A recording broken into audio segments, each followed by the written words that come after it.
Buenos días a todas y a todos y muchas gracias por acompañarnos en esta tercera formación del ciclo de webinarios del Observatorio del Empleo en el Tercer Sector 2025.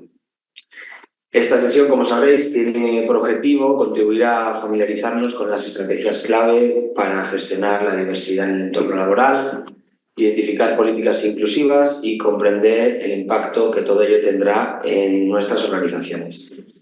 A lo largo de esta formación abordaremos aspectos fundamentales de la inclusión vinculados, por ejemplo, a los procesos de selección, el desarrollo profesional o la evaluación del desempeño, así como herramientas para crear entornos laborales más igualitarios.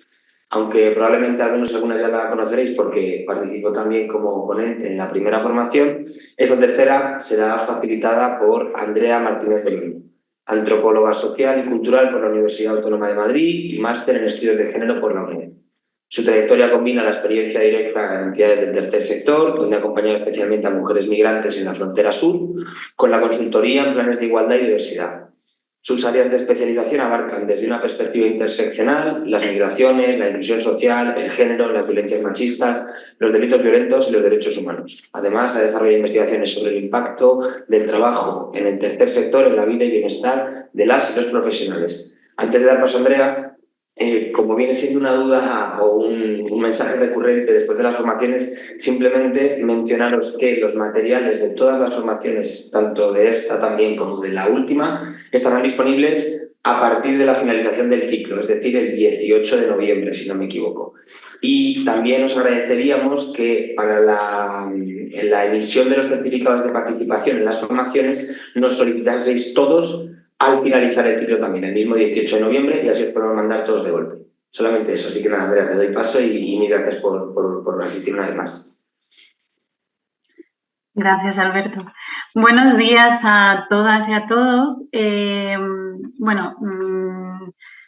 Como ha comentado Alberto, soy Andrea Martínez del Olmo. Algunas de vosotras ya me conocéis del webinar sobre clima. Hoy vamos a hablar de un tema que también contribuye a mejorar el clima y la satisfacción laboral, ¿no? Que es el tema de la diversidad. Si podemos proyectar, por favor, el PowerPoint y así ya nos metemos en materia. Siguiente diapositiva, por fin. Para que veáis un poquito de lo que vamos a hablar, vamos a hacer una revisión de conceptos muy basiquita, ¿vale? Que luego ya en la parte de recapitulación y preguntas, si queréis, pues podemos indagar un poquito más, pero para que no nos lleve todo el tiempo. Una cosa muy breve sobre la composición del tercer sector, para darnos cuenta de que la realidad del tercer sector efectivamente es diversa. Vamos a hablar un poquito de los beneficios que tienen para las entidades esto de la gestión, ¿no? Y el fomento de la diversidad. Y luego ya vamos a entrar en materia a tope con el tema de los procedimientos y herramientas, que yo creo que es lo que más os interesa, ¿vale? Siguiente, por favor. ¿Vamos? Vale. Empezamos con qué no es la diversidad, ¿no? Existe una idea que desde mi punto de vista, para empezar voy a dejar claro que estas definiciones parten de mi propia experiencia tanto teórica como práctica, ¿vale? Como sabéis, los conceptos en muchas ocasiones son territorios en disputa y por eso ya hablaremos de la necesidad de ver cómo los definimos como organización, ¿no? Pero bueno, para mí, desde mi punto de vista, desde mi visión, la diversidad no es algo únicamente relacionado con la otra o con el otro, ¿no? O sea, no es una cuestión de que nuestra entidad sea diversa porque contamos con personal LGTB o porque contamos con personal con discapacidad. No se trata de eso. Tampoco se trata de una cualidad específica de una persona, ¿no? Juan no es diverso. No es una cosa que tenga que ver con Juan, sino que, como veremos, tiene que ver con una realidad, ¿no? Y tampoco es sinónimo de inclusión o de igualdad de oportunidades en sí mismo. Siguiente. ¿Qué sí es la diversidad? Bueno, la diversidad tiene que ver con que es un antónimo de uniformidad, homogeneidad, ¿vale? y es una realidad que está presente en nuestras organizaciones, que incluye tanto las diferentes trayectorias como las diferentes experiencias, conocimientos, valores o modos de participación de las personas que trabajamos en ellas. Y con esto de experiencias, trayectorias, conocimientos, valores, me refiero también a los ejes de desigualdad que a todas y a todos nos atraviesan, ¿vale? Y que nos sitúan en posiciones de ventaja o de desventaja, ¿no? Todas las personas formamos parte de esa diversidad. O sea, está el dicho este de Spain is different, ¿no? Bueno, pues yo lo reformulo y es que España, igual que cualquier otro estado, otros países, ¿no? Es diversa, ¿no? No es que sea diferente, es que es diversa. O sea, eso es una realidad con la que tenemos que jugar desde las organizaciones, ¿vale? Y no se trata tanto como de, vamos a ver cómo fomento la diversidad, buscando la diversidad como si fuera algo de otras personas, ¿no? Debajo de las piedras, sino que la realidad es que en mi organización es ya de entrada diversa. Y se trata, ¿no?, de ver cómo la gestionamos. Os lanzo esta pregunta. ¿Es en sí misma la diversidad un valor? A ver si alguien me contesta por el chat. ¿Qué pensáis? Si no os doy la respuesta que yo pienso. Vale, Cristina dice que para ella, sí, sin duda. ¿Alguien más? Que es un valor, dice Enrique. Un valor positivo, ¿no? Aporta cosas variadas.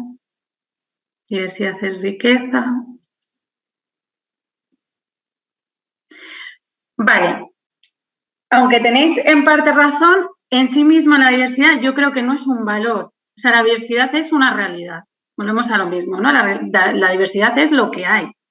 Ahora, lo que es un valor para las organizaciones es cómo la gestionamos. Y a veces a mí me resulta un poco difícil decir lo de gestión de la diversidad porque parece que tenemos que gestionarla de alguna manera, como si fuera algo casi medio productivo, ¿no? Pues la tenemos que poner en su sitio, no. O sea, se trata de cómo nos enfrentamos, cómo nos enfrentamos como sociedad a la diversidad. Puede ser de manera positiva o de manera negativa, pero la diversidad es lo que hay. Y no hay más historia, ¿no? Las organizaciones son diversas. Tenemos personas que tienen diferentes edades, que tienen diferentes capacidades, que son de diferentes lugares, que tienen un género u otro, que tienen diferentes orientaciones sexuales. Esa es nuestra realidad. Ahora, vamos a ver, o sea, lo que es un valor positivo es cómo la gestionamos, ¿no? Cómo nos acercamos a ellas, qué mirada tenemos sobre la diversidad, ¿no? Pero bueno, por supuesto, si miramos positivamente la diversidad, si nos acercamos a ella de manera positiva, si creamos entornos inclusivos, va a ser un valor, va a ser algo que nos enriquezca. Siguiente, por favor. Vale, ¿qué no es la equidad? Es otro de los conceptos que traigo aquí, la equidad, ¿no? Bueno, la equidad no es sinónimo de igualdad. Siguiente. Lo que sí que es aquello que nos permite establecer un entorno justo de trabajo en el que se tengan en cuenta los diferentes puntos de partida de los que parte, valga la redundancia, cada una de las personas que forman parte de la entidad, ¿vale?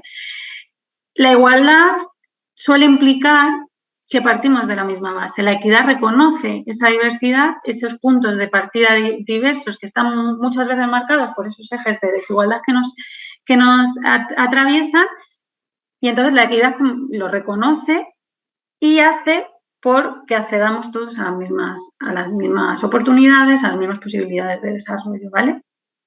Siguiente. Muy enfocado o muy vinculado con la equidad está el enfoque inclusivo, ¿vale? El enfoque inclusivo tiene que ver, y digo que es muy, muy, muy vinculado porque el propio enfoque inclusivo incorpora el enfoque de equidad, ¿vale? El enfoque inclusivo tiene que ver con la participación equitativa, con el acceso a los recursos, ¿no? Con el desarrollo de las personas de manera inclusiva, ¿no? De manera que todas formemos parte realmente, tengamos ese sentimiento de pertenencia, formemos parte, tengamos algo que decir dentro de nuestras organizaciones. Siguiente. Vamos con otro de los conceptos que son clave y que son interesantes trabajar desde nuestras organizaciones, teniendo en cuenta también la composición del tercer sector, ¿no? Y a que nos dedicamos, y yo digo no porque todavía me siento parte un poco de este sector. La interseccionalidad nos pasa un poco como la diversidad, ¿no? Que a veces pensamos que como que las interseccionales son las demás, ¿no? Que alguien, o sea, que son las otras o los otros las que sufren esa discriminación interseccional o que están atravesadas por la interseccionalidad y nosotras no, ¿no? Sobre todo si nosotras partimos de una posición más, que se acerca más a la norma, ¿no? Tampoco es una cualidad de una persona en particular y esto es una visión personal sobre cómo yo entiendo la interseccionalidad. Tampoco tiene que ver, o sea, las discriminaciones desde la perspectiva interseccional no se deberían interpretar como aditivas o estables, ¿vale? O sea, esto de que se dice, ¿no? De las Olimpiadas de la opresión, ¿no? Que parece que cuantas más discriminaciones me atraviesen o cuantos más ejes de desigualdad, más puntos tengo. Bueno, no se trata tanto de eso, ¿no? Sino que se trata, y pasamos de diapositiva, por favor. Se trata de una perspectiva de análisis, ¿vale? No es una cualidad de una persona, no es ella es interseccional o él es interseccional, sino es una perspectiva, una mirada que nos permite entender cómo los diferentes ejes de desigualdad intersectan, ¿vale? Y configuran formas concretas de discriminación y desigualdad. Ahí está el punto. Y además, a mí que me parece interesante esta postura, ¿no?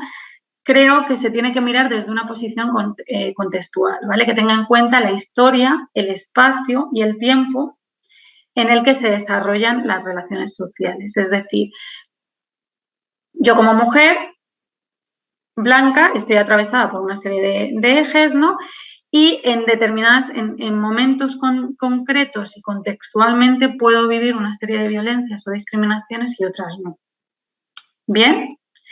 En este sentido, no me voy a detener más, es un poco complejo esto, pero sí que es interesante que veáis esto de que es una perspectiva, de que es contextual, sobre todo porque nos sirve para analizar la realidad concreta de nuestras organizaciones, pero sí que os recomiendo una obra que a mí me parece magnífica, porque además tiene una cualidad que a mí me encanta, que es que coge un tema y lo desgrana hasta el final y entonces no tienes que mirar más obras. Si no quieres, porque contiene gran parte de lo que se ha dicho sobre el tema, ¿no? Que es una obra de María Rodó Zárate, que ya hablaremos sobre cuestiones relacionadas más adelante en herramientas, que se llama Interseccionalidad, Desigualdades, Lugares y Emociones. En los materiales que os vamos a facilitar va a estar citada, ¿vale? Por si la queréis echar un vistazo. Siguiente. Luego, si tenéis alguna duda, hablamos sobre ello, ¿vale? Al final. Sobre la composición del tercer sector, siguiente. Siguiente, vale. Bueno, ahí tenéis una foto, ¿vale? Altamente feminizado, mayoría de mediana edad, 2 de cada 3 tienen estudios universitarios, promedio ligeramente superior de personas, trabajadoras extranjeras con respecto a la media estatal y 30% de las entidades cuentan con personal empleado con discapacidad. Ahí abajo veis la fuente, ¿vale? Que es la plataforma. Para que veáis que es una composición diversa, pues como casi todos los sectores, con sus particularidades, como la feminización, por ejemplo. Pero bueno, para que veáis un poco en qué contexto nos estamos moviendo. Siguiente. Siguiente. Venga, os lanzo otra pregunta. ¿Creéis que es importante crear entornos laborales inclusivos? ¿Creéis que beneficia a nuestras entidades o es algo que sin más?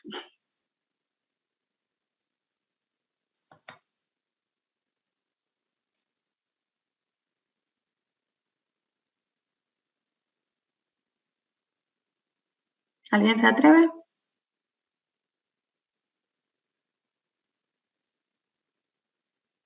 Vale. beneficia a toda la sociedad, es importante para el bienestar de un entorno.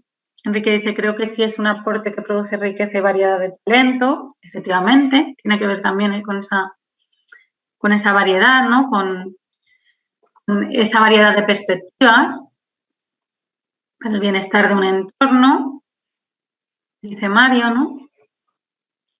Eva dice que beneficia a toda la sociedad. María Eugenia, es el objetivo de las entidades. Ay, eso es interesante, María Eugenia, si lo puedes desarrollar un poco más. Cristina, no es importante, es una obligación, la inclusión es un derecho que tenemos las personas, si no se nos discrimina, totalmente de acuerdo, ¿no? Es una obligación, pero vamos a ir un poco más allá. ¿Por qué es una obligación? ¿Por qué se establece como una obligación? Es esto de crear entornos laborales inclusivos, si nos beneficia, ¿no? Nos beneficia, es una realidad social, eso, ¿no? Es una realidad social la diversidad, por lo tanto, es una realidad social que necesitamos que exista la inclusión. María del Carmen, sí, lo que no se ve no existe y al vivir la inclusión ayuda a normalizar la diversidad, entiendo. Isabel dice que es importante, pero la entidad o empresa debe apoyarlo aportando los medios y adaptaciones necesarias. Efectivamente, por eso estamos un poco aquí, ¿no? Para ver qué podemos hacer para poder adaptar y aportar los medios, ¿no? Y María Eugenia había comentado que es el objetivo de las entidades y comenta para ampliar un poco que es que las personas son el eje de la actividad de las entidades y los entornos diversos se enriquecen. Si no lo hiciéramos, haríamos lo que hacen muchos, que es reforzar la inclusión, efectivamente, ¿no? Pues mira, justo voy a ampliar un poquito lo que habéis dicho, pero habéis dado en el clavo. Siguiente diapositiva, por favor. Bueno, esto es muy interesante, que lo ha dicho, me parece que Mario, ¿no? Lo del tema de Mario Enrique, lo del tema de Enrique, de la variedad del talento, ¿no? O sea, ¿es importante crear entornos laborales inclusivos? Pues sí, ¿no? Porque se trata, o sea, si creo entornos inclusivos, lo que estoy haciendo es aprovechar la inteligencia colectiva, ¿no? La inteligencia de todas y todos desde diferentes perspectivas. ¿Esto qué hace? Pues al final lo que hace es favorecer innovación, favorecer generación de soluciones creativas, favorecer, pues es una visión más amplia, ¿no? O sea, nos permite ampliar la mirada, ampliar el foco, ¿no? Luego, mejora la comunicación, se generan unos canales de difusión y de recepción de la información más claros, más accesibles para todas las personas, evitando también agravios comparativos. Bueno, se aumenta la empatía, el apoyo mutuo, el compromiso y una cosa importantísima en el tercer sector, el sentimiento de pertenencia, ¿no? Que nos creamos que formamos parte de algo, ¿no? De algo que es importante. Potencia la reputación de la entidad, su compromiso con la responsabilidad social. Se atrae, o sea, hay una mayor atracción del talento. Una cosa que comentaba María Eugenia, ¿no? Todo esto de, si no hiciéramos esto, haríamos lo que hacen muchos, ¿no? Que es reforzar la inclusión, está muy vinculado con ese refuerzo del compromiso del tercer sector, ¿no?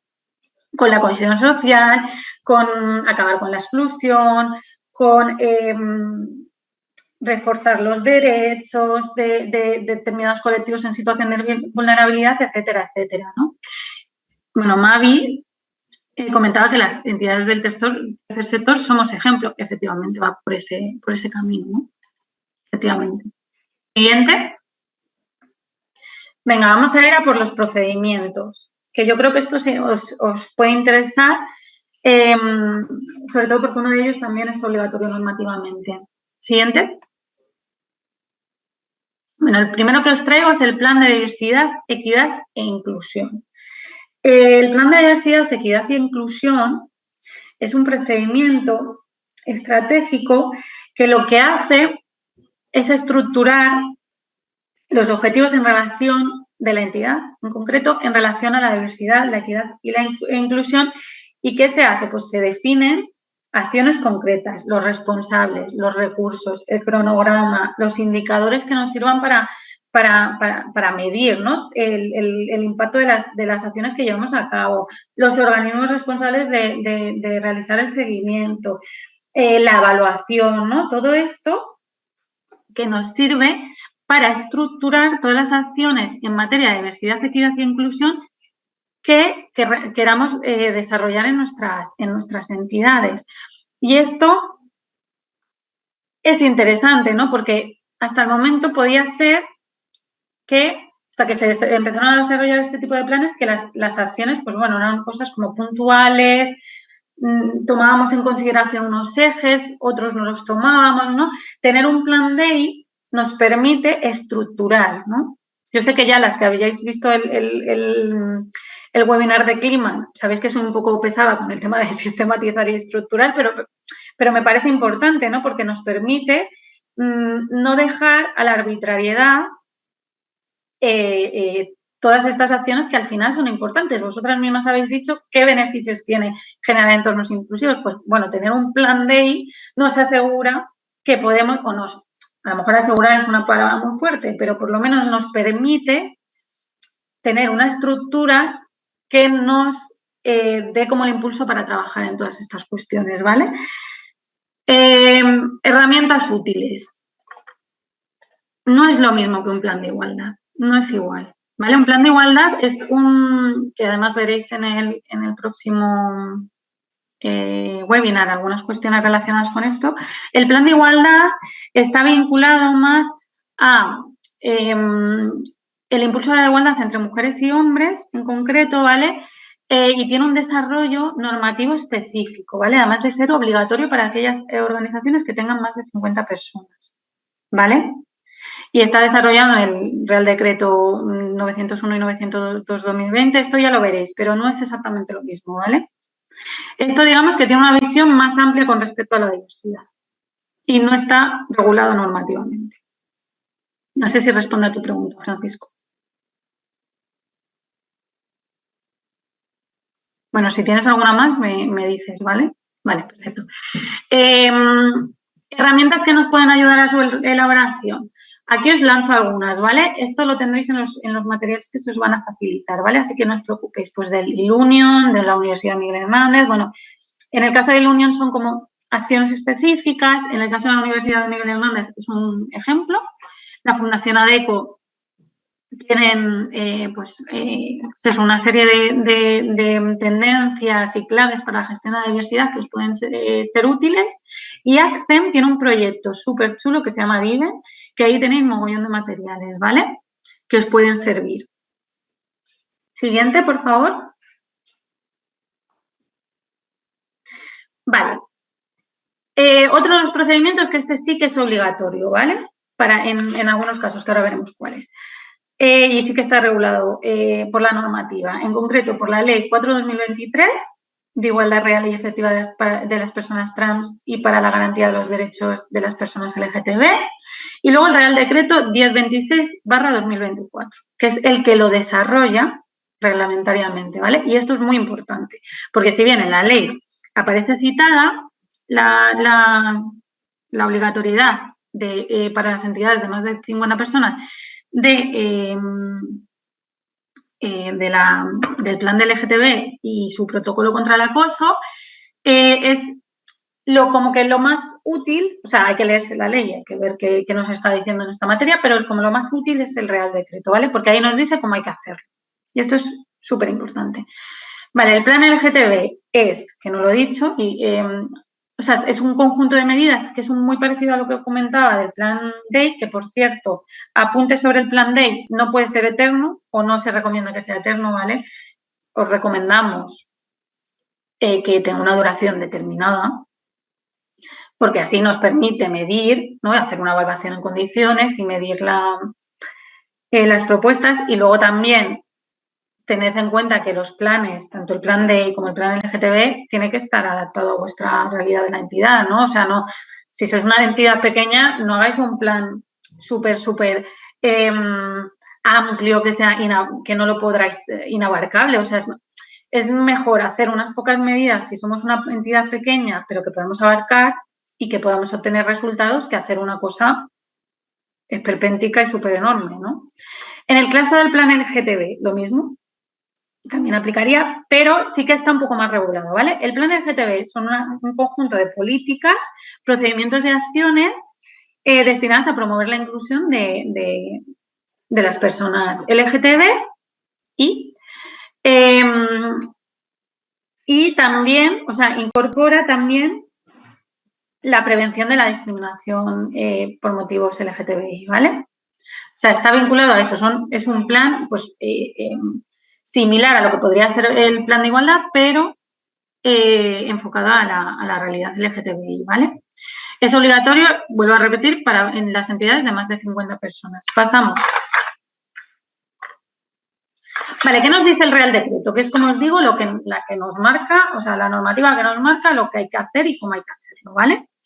Bueno, pues nos viene a decir, y esto lo voy a pasar un poco rápido, ¿vale? Porque os podéis imaginar que el Real Decreto es inmenso, pero bueno, si luego tenéis dudas específicas me podéis preguntar, ¿vale? Ámbito de aplicación, más de 50 obligatorio, 50 o menos voluntario, ¿vale? Guay si lo hacéis, mejor, como siempre, ¿no? Pero bueno, para que lo sepáis. Luego hay un artículo en el que se habla de cómo cuantificamos el número de personas, que bueno, eso sin más, ¿no? Si os lo leéis para saber un poco, pero bueno. Luego está el procedimiento de negociación. En el procedimiento de negociación, en concreto en el artículo 4, lo que se viene a decir es que este tipo de planes se negocian en el marco del convenio colectivo, ¿vale? Si no tenemos convenio colectivo, si no contamos con él, lo negociamos con la RLPT de nuestra entidad. Si no contamos con RLPT, en el artículo 6.4, lo que nos viene a decir es que se negocia con los sindicatos más representativos del sector, ¿vale? Y ahí vais a ver, en el propio procedimiento de negociación, vais a ver todas las particularidades que hay que llevar a cabo y demás, ¿vale? Según los diferentes artículos. Vale, después de eso nos habla de la estructura y el contenido de las medidas planificadas, ¿vale? Indicando además que si se carece de convenio colectivo, debe existir. O sea, este plan de LGTB debe de incorporar la determinación de las partes, el ámbito de aplicación, el proceso de resolución de discrepancias y las medidas. Y mínimo tienen que aparecer las que aparecen en el anexo 1 de este mismo Real Decreto, que ahora os mostraré, ¿vale? Después nos habla de la obligatoriedad del protocolo de acoso, importantísimo, y de la vigencia que tiene que tener el plan de LGTB, ¿vale? ¿Qué os recomiendo yo? Que si tenéis, si es obligatorio el plan de LGTB, probablemente va a ser obligatorio el plan de igualdad. ¿Qué os recomiendo yo? Pues que lo negociéis paralelamente, ¿vale? ¿Para qué? Para aseguraros de que va a haber un seguimiento, tanto de uno como de otro, ¿vale? Pongáis la misma cantidad de vigencia, o sea, lo hagáis paralelamente, porque así os lo quitáis las dos cosas, lo hacéis a la vez, no se os olvida nada y chimpum, fenomenal, ¿vale? Importante, que esto es una duda que aparece bastante en este tipo de procedimientos. El plan de igualdad sí es obligatorio registrarlo en RESPOND, ¿vale? El plan LGTB no es obligatorio registrarlo. Tampoco es obligatorio realizar un diagnóstico, ¿vale? Lo cual tiene sentido porque ya sabéis que no podemos registrar ni preguntar la orientación sexual, la identidad de género, la expresión de género, etcétera, etcétera, de las personas que forman parte de nuestra entidad, evidentemente. Yo no puedo tener un listado con la orientación sexual de las personas que forman parte de nuestra entidad, ¿vale? Entonces, eso no se puede hacer, por lo tanto, no podemos hacer un diagnóstico. ¿Puedes preguntar en una encuesta anónima si alguien quiere poner su identidad de género? Pues sí, lo podemos hacer, ¿no? Pero no podemos ir a preguntarle a nadie específicamente, ¿no? Porque puede llegar a ser discriminatorio, puede ser incómodo, puede ser incluso violento, ¿vale? Y mucho menos obligar, por favor. Que además es ilegal. Vale, siguiente. ¿Queda claro más o menos esto? Bueno, si queréis, al final comentamos las dudas, sí, ¿no? Vale, genial. Vale, con respecto al Real Decreto, con respecto al anexo 1 del Real Decreto, ahí veis las temáticas que tiene que haber por narices, o sea, obligatoriamente tiene que haber cláusulas de igualdad de trato y no discriminación, acceso al empleo, clasificación y promoción profesional, formación, sensibilización y lenguaje, entornos inclusivos y seguros, importantísimo, permisos y beneficios sociales y régimen disciplinario, ¿vale? Esto os lo define en el anexo 1 el propio Real Decreto, lo que tiene que haber. Cosas que pueden surgir así como dudas. Por ejemplo, en acceso al empleo. ¿Nos van a pedir hacer acciones positivas? Pues no, evidentemente, porque tú no puedes hacer una entrevista de selección y preguntarle la orientación sexual a nadie, ni la identidad de género, ni nada de eso, ¿no? ¿Cómo se orienta el tema del acceso al empleo? Se orienta sobre todo en la formación. En la formación en sesgos, ¿vale? Al personal dedicado a la selección, ¿vale? Y también, perdonad que se me olvidaba, en el tema de los criterios, ¿no? De acceso, que tú no puedes poner, además es que es ilegal, poner criterios de acceso que estén vinculados con la orientación sexual de las personas, ¿vale? Luego, con respecto a la clasificación y promoción profesional, que nos podría surgir la misma duda, pues lo mismo. O sea, a lo que se orienta es a la creación de criterios que sean objetivos, que sean claros, etcétera, ¿vale? O sea, basándonos Sí, puede ser. Sí. Efectivamente, o sea, de hecho, esto lo quería comentar más adelante, porque es cierto que aquí nos encontramos en una cuestión que habría que debatir, que es todo el tema de la recogida de indicadores, ¿no? Porque es evidente que tú no puedes llevar un registro ni preguntar determinadas cosas en un proceso de selección. O sea, no sé, que te lo digan, tú no lo puedes saber. Por ejemplo, el tema de la orientación sexual, ¿no? O el tema de, ya no solo orientación sexual, ahora lo veremos, ¿no? El tema de la posibilidad de ser madre, ¿no? O sea, ese tipo de cosas tú no las puedes preguntar porque son discriminatorias o pueden ser discriminatorias, ¿no?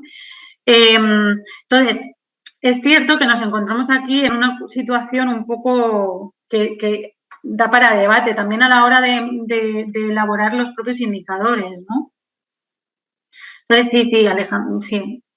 O sea, es cierto que en algunos también, bueno, pues a lo mejor, no sé, buscar también o sea, ver cómo se resuelve eso, ¿no? Incluso reflexionar cómo podemos resolver eso de que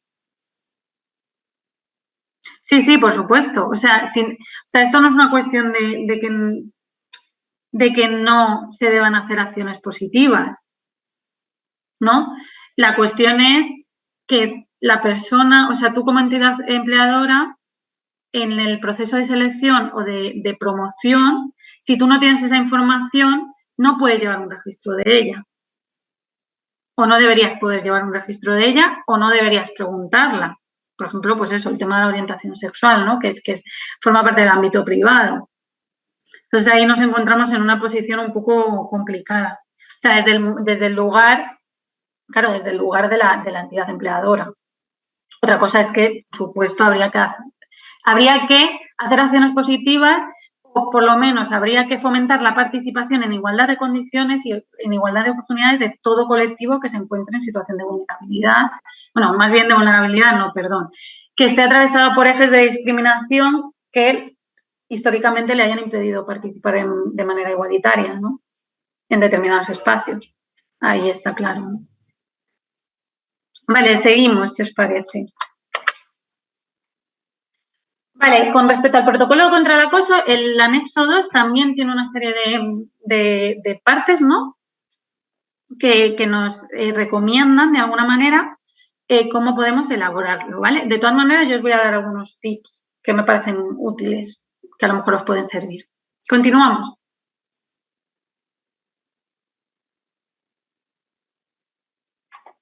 Sí, porque te salta, ¿verdad? Ah, vale, vale. Vale. Pues bueno, si queréis, dejamos los momentos de escritura en el chat justo cuando os hago las preguntas y así Roberto puede ver bien. Perdona, Roberto, porque no sabía que os saltaba a vosotros también. Vale, para el tema del plan LGTBI y el protocolo contra el acoso. Sobre todo para específicamente del plan, ¿no? Pero también hay recomendaciones en este sentido. Ahí tenéis un montonazo de recursos. La guía para no perderse en el Real Decreto de Comisiones Obreras. Guía para medidas, de medidas para la igualdad y la no discriminación de las personas LGTBI+ en las empresas. Incluye una serie de propuestas de medidas, ¿vale? Muy interesante también, de comisiones obreras, industria en este sentido, o sea, específicamente. Luego, la guía ADIM, que es que es un proyecto conjunto entre el Gobierno de España y el Gobierno de Portugal, ¿vale? Que también tiene cuestiones con respecto a esta temática, ¿no? Y luego, UGT tiene una guía que está muy guay, que está vinculada a los planes LGTB, también que incluye recomendaciones para la negociación. Esperad, perdón, que está saltando. Vale. Y en este caso sí que se incluye también indicaciones sobre el protocolo de acoso y sobre el protocolo de acompañamiento a personas trans en el trabajo, ¿vale? Que esto es súper importante, por favor. O sea, un poco también la mirada del plan LGTB tiene que ser la creación de entornos y lugares seguros, ¿vale? Inclusivos y seguros, donde todo el mundo pueda participar con las mismas oportunidades, ¿no? Entonces, todas estas guías pues nos están dando tips, ¿no? Y esto del protocolo de acompañamiento a personas trans en el trabajo, pues fenomenal, ¿no? Que también se implanta y se incluya, ¿vale? Bueno, también tened en cuenta que están en marcha tanto la estrategia no están en marcha, se publicaron. Lo que pasa que es verdad que no están accesibles, yo creo que por el momento, según las últimas búsquedas que yo he hecho, la Estrategia Estatal para la Igualdad de Trato y No Discriminación de las Personas LGTB y la Estrategia Estatal para la Inclusión Social de las Personas Trans, que bueno, son estrategias estatales que yo os animo a que le echéis un vistazo cuando estén disponibles para el público, porque a lo mejor también podemos tener algunas ideas y algunas cuestiones con respecto a este tema que pueden ser interesantes, ¿vale? Vale, siguiente. Vale. No sé si, luego como a las 11, si os parece, hacemos un pequeñito descanso, ¿vale? Vamos a seguir con esta parte. Y vamos a hablar de herramientas ya específicas, ¿vale? Para la gestión de la diversidad en el tercer sector. ¿Continuamos? Vale. ¿Cómo lo vamos a organizar esta parte? Mi idea es que me contéis un poco qué actuaciones lleváis a cabo desde vuestra entidad para generar entornos inclusivos, pero a partir de ciertas preguntas que os voy a ir haciendo por temáticas, ¿vale? Y luego ya os doy yo alguna propuesta por si hay alguna cosa que no se ha dicho o alguna cuestión que estéis pensando en hacer, pero no sepáis cómo o no tengáis herramientas, ¿vale? Siguiente.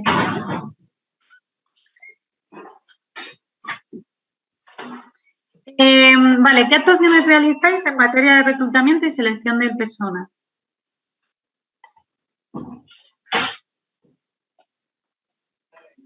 Uy, el anterior. No me hagas spoiler. Adelante. Decidme qué actuaciones tenéis así implantadas en vuestra entidad que puedan ser interesantes. A ver si alguien se anima.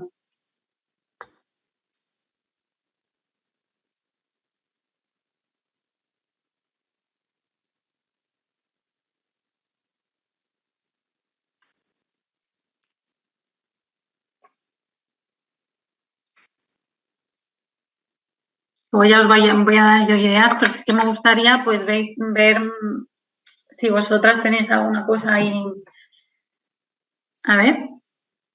Vale, Miriam Caro habla en la selección dar más importancia a la formación y experiencia profesional. Efectivamente, ¿no? Por encima de otras cuestiones, entiendo. Vale. Alejandrina habla de personas con discapacidad y con jóvenes. Alejandrina, ¿a qué te refieres? ¿A que fomentáis la selección de personas jóvenes con discapacidad? Vale, María Eugenia comenta el tema de las competencias. Esto es muy interesante.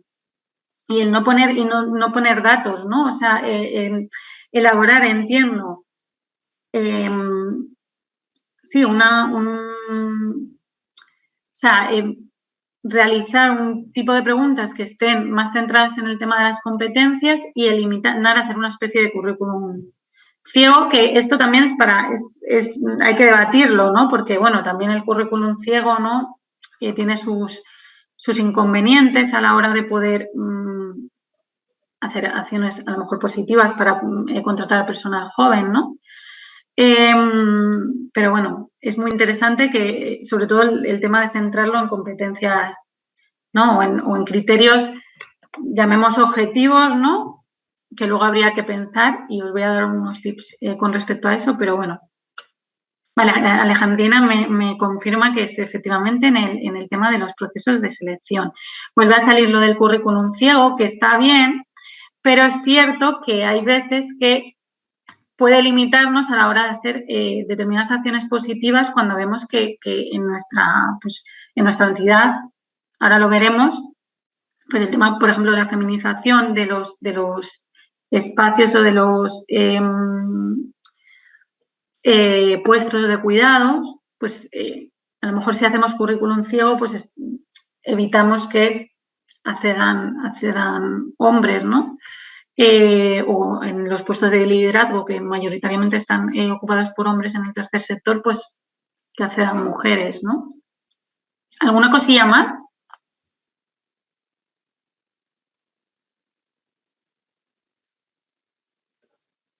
Venga, pasamos.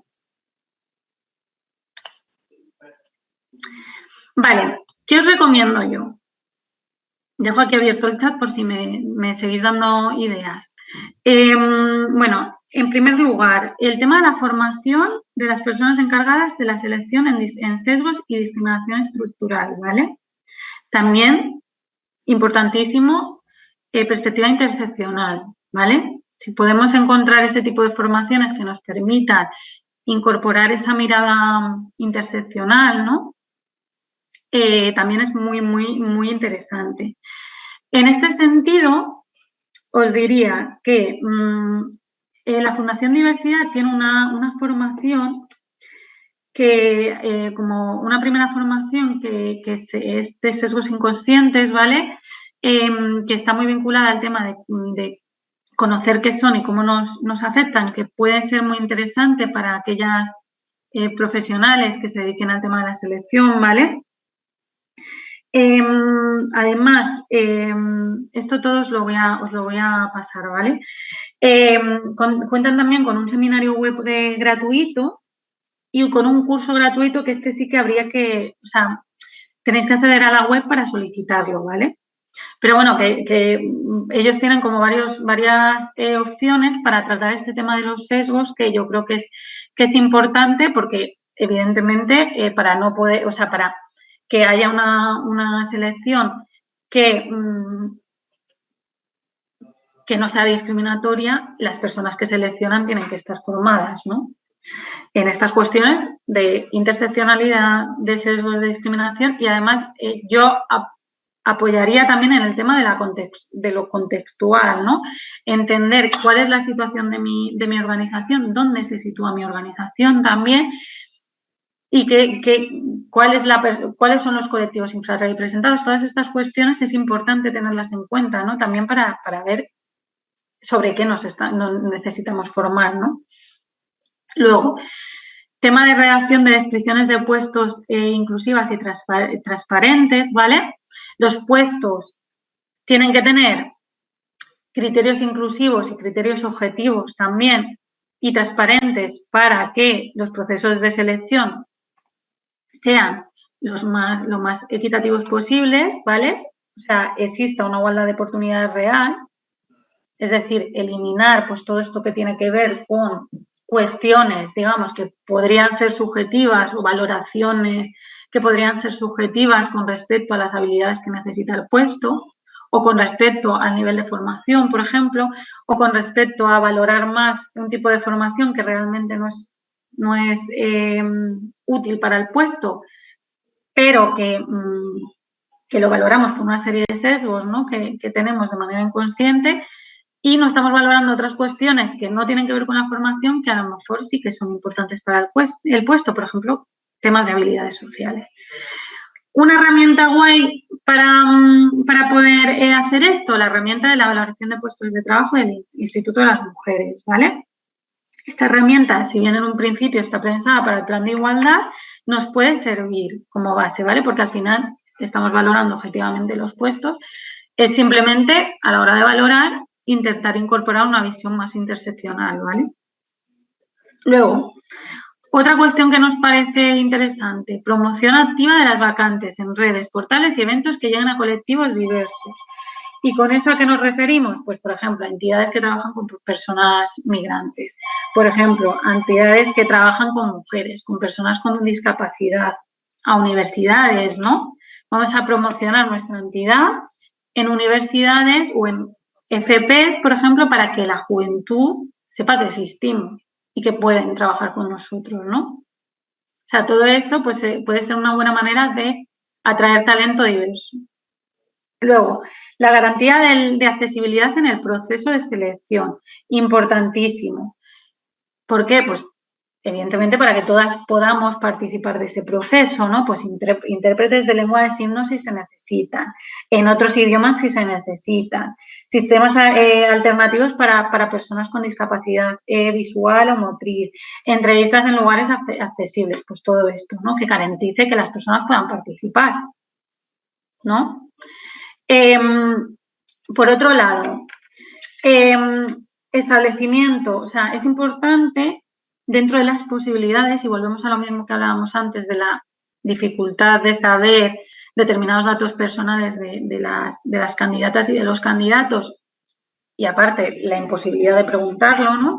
Pero sí que es verdad que debemos establecer metas claras y medibles sobre la representación de las personas candidatas y la contratación final, ¿no? Esto puede ser una cuestión interesante en aquellos casos que sí que podamos hacerlo, ¿vale?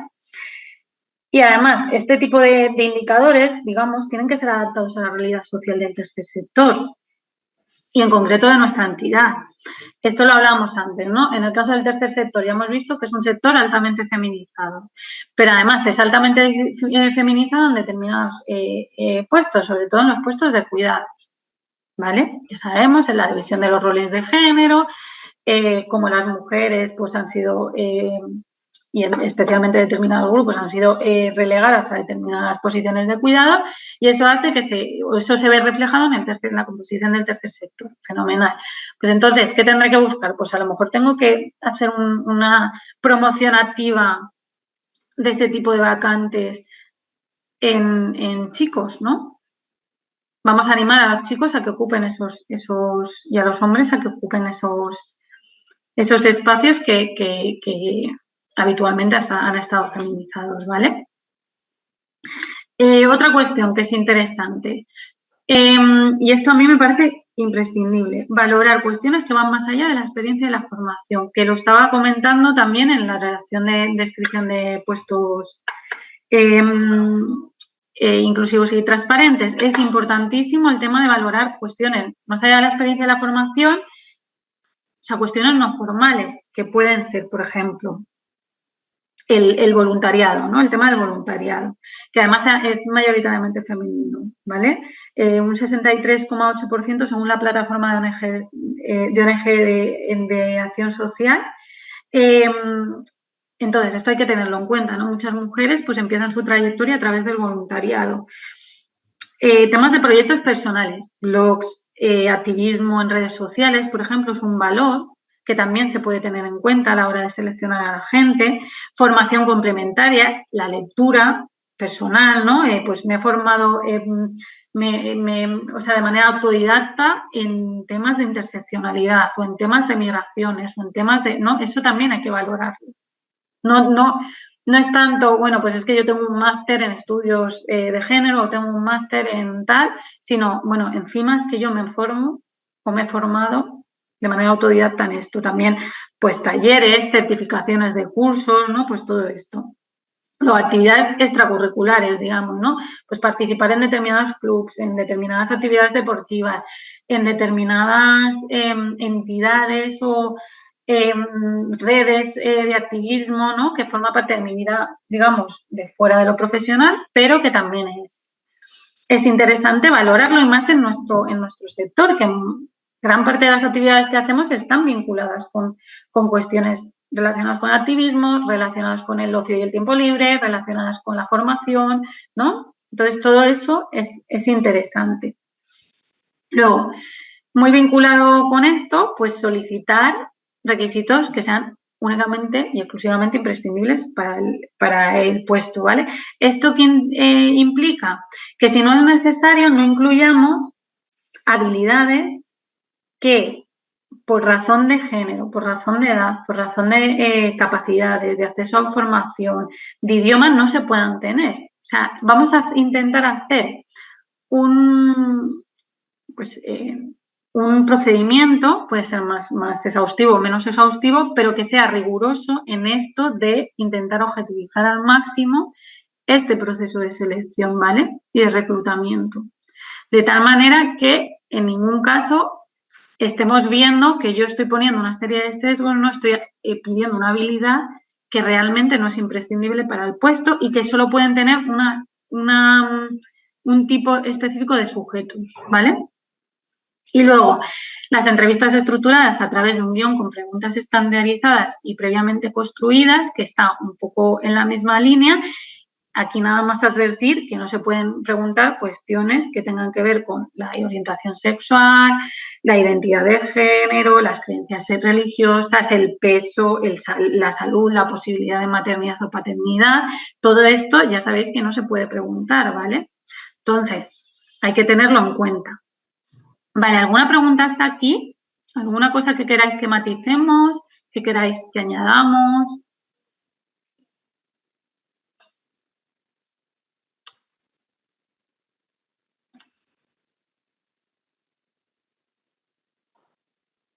O que se os ocurra que digáis, oye, pues mira, es que se me ha ocurrido a partir de leer esto que molaría mucho meter esto o hacer esto en mi entidad, o que yo le daría una vuelta y además añadiría esto.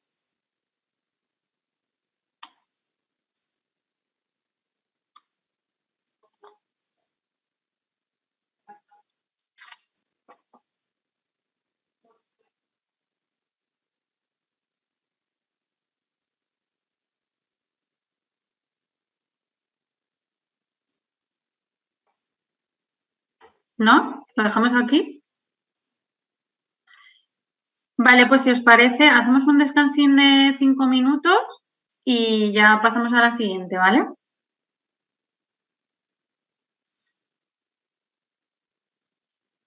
Bueno, si queréis, avanzo yo y me vais contando por el chat, ¿vale? Estoy atenta. Ah, vale. La formación, dice María Eugenia que la formación es clave, evidente. Sí, vamos, totalmente de acuerdo. Importantísimo la formación, ahora veréis que yo la he incluido. El acompañamiento. Ay, perdón, Yolanda Román. Planes de formación personalizado. Muy bien. Efectivamente, ¿no?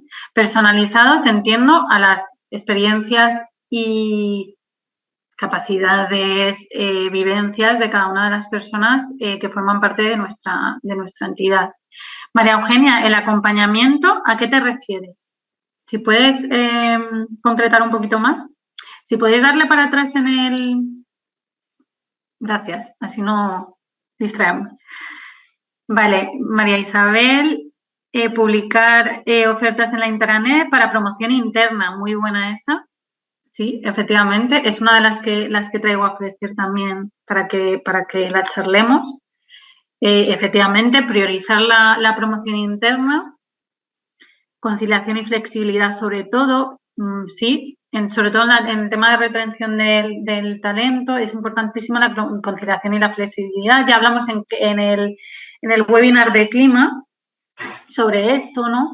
El tema de la conciliación y la flexibilidad es esencial en las entidades, ¿no? Porque lo que hace es fomentar el bienestar de las personas que trabajan con nosotras y de esta manera, pues, retener, ¿no? Porque si yo estoy a gusto, pues quiero seguir trabajando, ¿no? En esta entidad. Muy bien. Apoyar a la persona en sus procesos a veces a través de los itinerarios de inserción. Que esto es lo que comentabas, María Eugenia, del acompañamiento, ¿no? Pero en general todo el personal escuchando que necesitan, por ejemplo, muy bien. O sea, no sé si os acordáis que una de las cuestiones que os proponía en el webinar de clima para los y las que participasteis en él era el tema de la observación y escucha activa, ¿no? Como herramienta de detección de qué está pasando en mi entidad, ¿no? Cuál es el clima laboral y la satisfacción laboral. Es esencial escuchar qué necesitan las personas trabajadoras para que se sientan parte, ¿no? de los procesos y del trabajo en la entidad, ¿no? O sea, parece que a veces pensamos que la escucha activa no hace nada, ¿no? Pero el escuchar ya no solo en el tema de laboral, ¿no? Sino también en nuestro propio trabajo, bien sabemos, ¿no? De acompañamiento a personas que acuden a la entidad, ¿no? La escucha activa es esencial y ya es hacer algo, ¿no?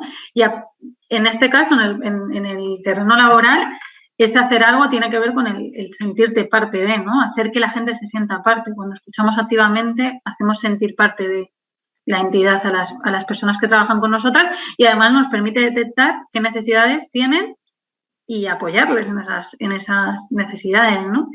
Mavi indica evaluaciones de desempeño. Efectivamente, de eso vamos a hablar también.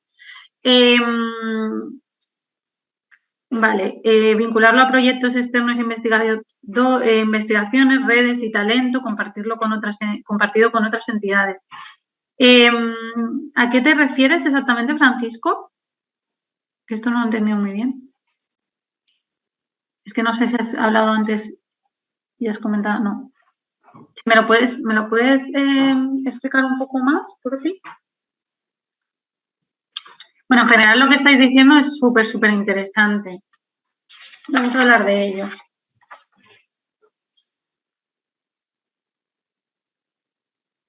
Sí, como vincular también el desarrollo y la retención de talento a otras entidades, ¿no? Creo que te refieres a eso, ¿no? Como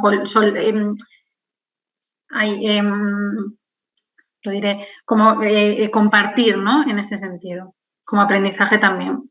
Vale, efectivamente. Vale, pues eso, justo las cuestiones que estáis planteando aquí son súper interesantes y algunas de ellas las hemos incluido en esta presentación, ¿no? Muy bien, establecer un plan de desarrollo profesional a largo plazo para el profesional. Pues voy a coger esto, Rafael, y si puedes pasar a la siguiente. Efectivamente, planes de desarrollo profesional y evaluaciones de desempeño personalizadas y equitativas, ¿vale? ¿Cómo lo podemos hacer? Pues lo podemos hacer con una cosa que se llaman los objetivos SMART, que tiene que ver con el construir este tipo de planes de desarrollo profesional a través de unos objetivos que sean específicos, medibles, alcanzables, realistas y limitados en el tiempo. En este sentido, lo tendréis en los recursos. Randstad establece una serie de alguna manera incide sí, como que se acerca más o podéis encontrar más información sobre este tipo de objetivos que yo creo que pueden ser útiles para construir esos planes de desarrollo profesional, ¿vale?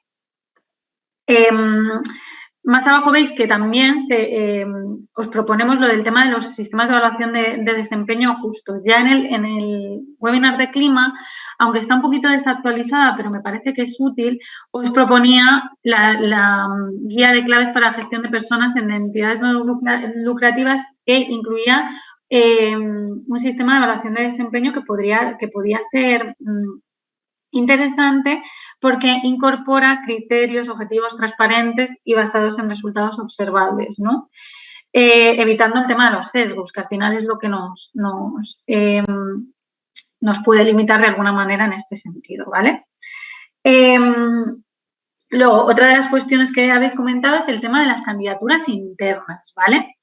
Esto es interesantísimo y muy importante, ¿no? Que esta idea de ofertar primero dentro y comunicar de manera transparente las oportunidades de crecimiento que tengamos en nuestra entidad antes de sacarlas fuera, ¿vale? ¿Cómo lo podemos hacer? Yo os recomiendo que sea en modalidad mixta, tanto online, o sea, esa oferta de promoción, ¿vale? Esos criterios o requisitos para promocionar a un puesto determinado, ¿no? Lo que saquemos debería de ser publicitado de manera mixta, ¿vale? Por un lado, online, que aquí ¿qué os recomendamos? Bueno, pues si sois una pequeña o mediana entidad, que utilicéis Google Drive, por ejemplo, que es una plataforma que es de uso gratuito y que se puede utilizar para eso y que sirve para de alguna manera compartir y que tenga acceso toda la plantilla, ¿no? O por otro lado, que es lo que comentabais, a través de la intranet, ¿no? Que suele ser, o sea, que suelen tener disposición de ella, pues medianas y grandes, ¿no? Antes no sé si he dicho para Google Drive medianas, yo recomendaría, perdonadme, micro y pequeñas para Google Drive y medianas y grandes intranet, ¿vale?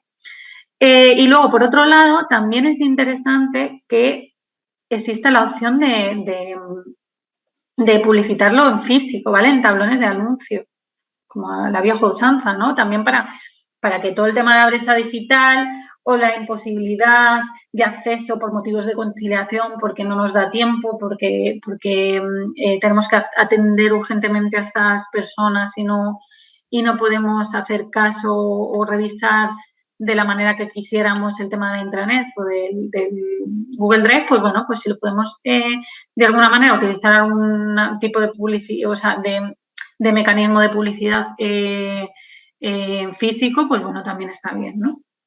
El tema es que se entere la gente, también puede ser en reuniones de equipo, por ejemplo. Vale, y luego volvemos a lo mismo, solicitar únicamente requisitos que sean imprescindibles para el puesto, ¿vale? No incluimos habilidades innecesarias que por razones de edad, de género, de acceso a la formación, de origen, de idioma, no se puedan justificar y que impida que determinadas personas, por los ejes de desigualdad que les atraviesan, puedan acceder al puesto, ¿vale? Siguiente, por favor. Otra cuestión que es interesante, el tema de la mentoría y el acompañamiento intergeneracional. No sé si recordáis que en el primer webinar una de las cuestiones que se habló fue el tema de las diferencias generacionales. En este sentido, se comentó que la juventud tenía la sensación de que en el tercer sector se valoraba más la experiencia que otras cuestiones. Bueno, una actuación que puede subsanar de alguna manera esta percepción que tiene la juventud en el tercer sector puede ser un acompañamiento intergeneracional que, por un lado, haga que las personas más mayores de nuestras entidades acompañen a las más jóvenes y muestren su experiencia y, como contraparte, las más jóvenes acompañen a las más mayores y aporten su formación, por ejemplo, o su experiencia en el activismo o su experiencia en otro no formal, digamos, que pueda ser útil para el trabajo que se desarrolla, ¿vale? En este sentido, que también estará, repito, en los materiales que os facilitemos, la red Mentoring de España da algunas claves para cómo hacer mentoring intergeneracional que podéis seguir, ¿no? Pues podéis ahí un poco echarle un ojillo y ver si aplicaría en vuestra entidad y si no, adaptarlo. que puede ser interesante, ¿no?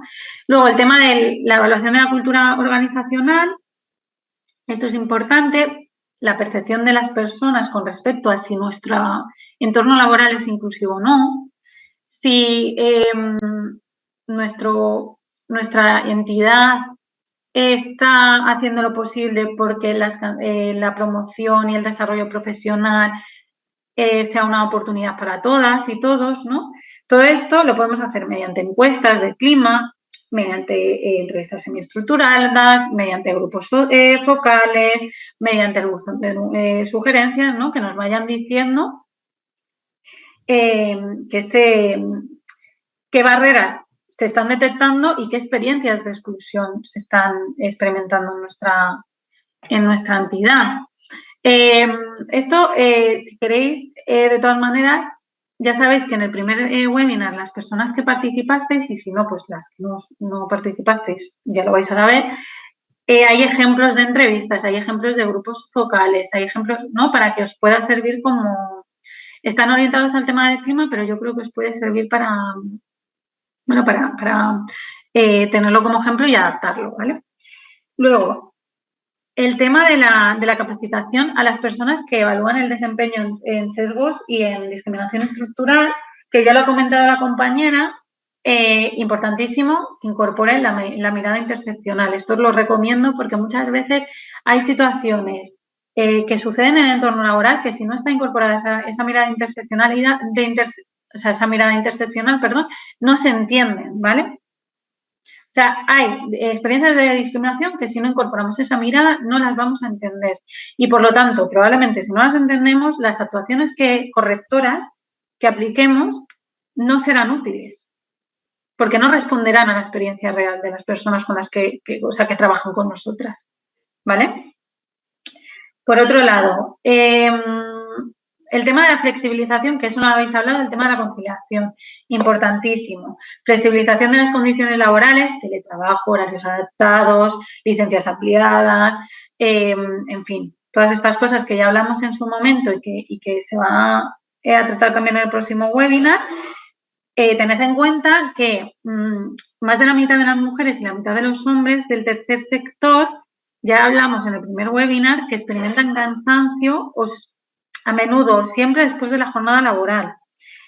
Y el 74,9% y el 72,9% de mujeres y el 72,9% de hombres dicen haber realizado horas en su tiempo libre, horas extra, ¿no? O sea, esa es la realidad de nuestro sector.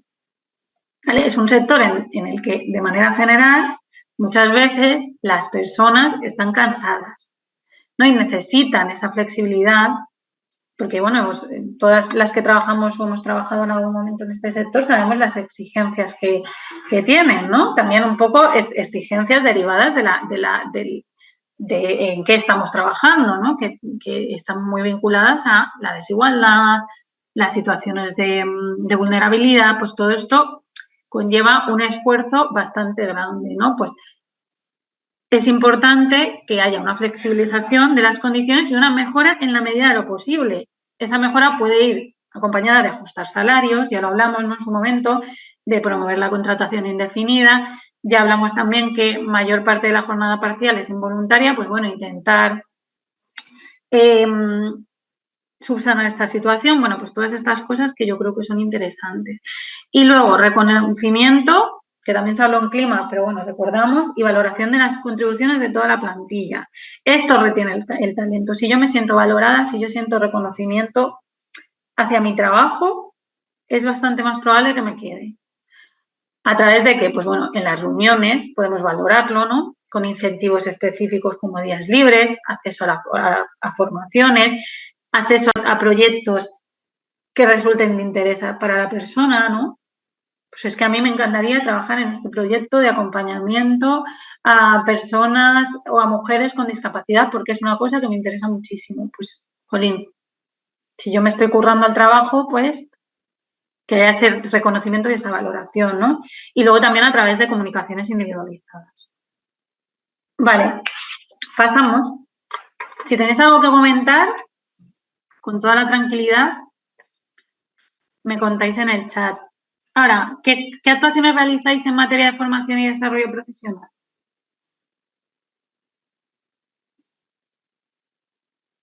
Ya habéis hablado del plan de desarrollo, ¿no? Ya lo hemos hablado, pero sobre todo en el tema de formación, en ese sentido, como dándole esa vuelta. Miriam, creo que has tenido ahí un problemilla con el chat, no sé.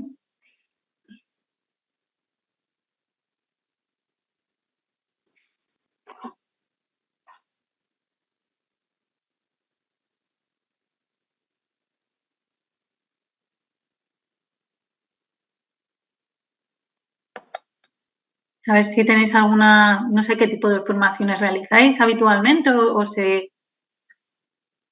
Vale, planes de formación por expertise y por competencias, muy guay, sí. Yolanda, para realizar esos planes de formación, ¿hacéis diagnósticos de detección de necesidades formativas? ¿Cómo? Vale, de liderazgo para mandos. Igual.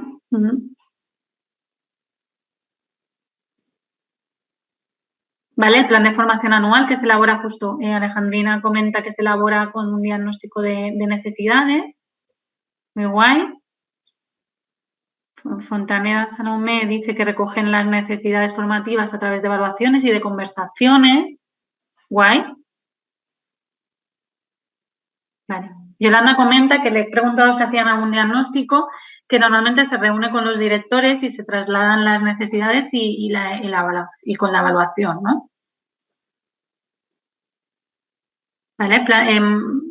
María Isabel, plan de formación interno promoviendo expertise del propio personal y luego formación externa abierta, tanto que buscan las personas como compartimos entre todos y todas. Guay. O sea, muy interesante que también de manera proactiva quepa esto de que las propias trabajadoras aporten sus intereses o mira, he visto esta formación, creo que podría venir bien. Eso está muy chulo también. ¿Alguna cosilla más?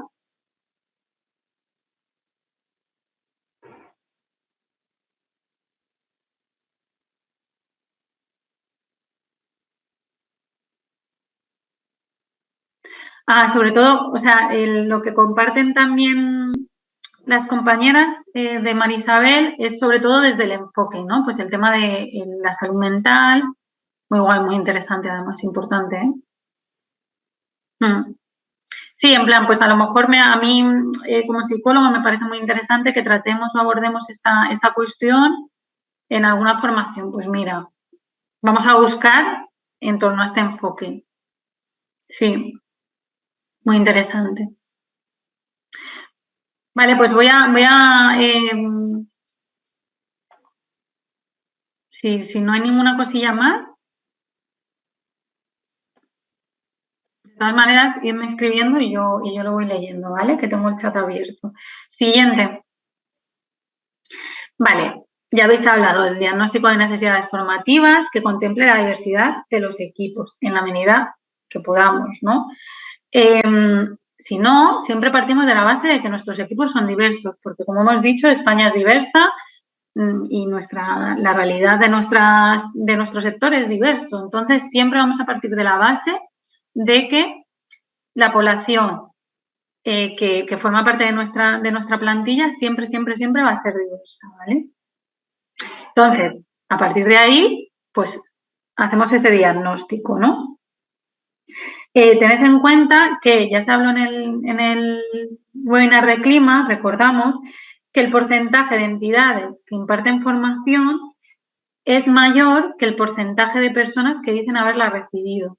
Entonces, es una de las ideas que os traigo aquí o que os propongo es precisamente invertir en esa formación, porque además esta formación puede servir como retención de talento, ¿no? Si yo voy si yo trabajo en una entidad que de alguna manera está incentivando mi desarrollo profesional, está incentivando que yo esté formada, me da esa seguridad, porque ya no sé si os acordáis que comentamos en el webinar de clima que en este tipo de trabajos que a veces por las circunstancias del sector pues nos encontramos en situaciones que son difíciles, ¿no? que puede haber un aumento del síndrome de impostor, especialmente en mujeres, ¿no? Pero también en otros colectivos que habitualmente pues no se han encontrado una situación en este sentido en relación con el conocimiento como de privilegio, ¿no? Toda esta cuestión del tema del síndrome de la impostora, de la sensación de la incapacidad de realizar el trabajo, si yo estoy en una entidad que me está formando y que encima me está formando adaptándolo a las necesidades formativas que yo tengo y que yo necesito para realizar mis funciones o que a mí me interesan o que me hacen sentirme reconocida, es probable que me quede, que me sienta más segura. ¿Bien? Entonces, es una cosa que yo creo que es interesante trabajar. Luego, importantísimo, diseño accesible de las acciones formativas, pues con materiales accesibles, tanto a nivel físico como pedagógico, como comunicativo, con intérpretes, con lenguaje claro, ¿vale? Con aulas inclusivas, todo esto, incorporarlo a las formaciones. Y también que el lenguaje y las imágenes sean inclusivas y reflejen la diversidad. Esto es importantísimo, que yo me sienta reflejado en la realidad y en las experiencias de lo que se está contando en las formaciones, ¿vale? Por otro lado, el tema de la incorporación de contenidos DEI en todos los programas de formación. Esto es interesantísimo. Es importante que los programas de formación, por ejemplo, de salud mental, ¿vale? Si yo hago un itinerario formativo sobre salud mental en mi entidad, es importante que de manera transversal incorporemos la perspectiva interseccional, la perspectiva de que se realice una reflexión crítica sobre las desigualdades estructurales, ¿no?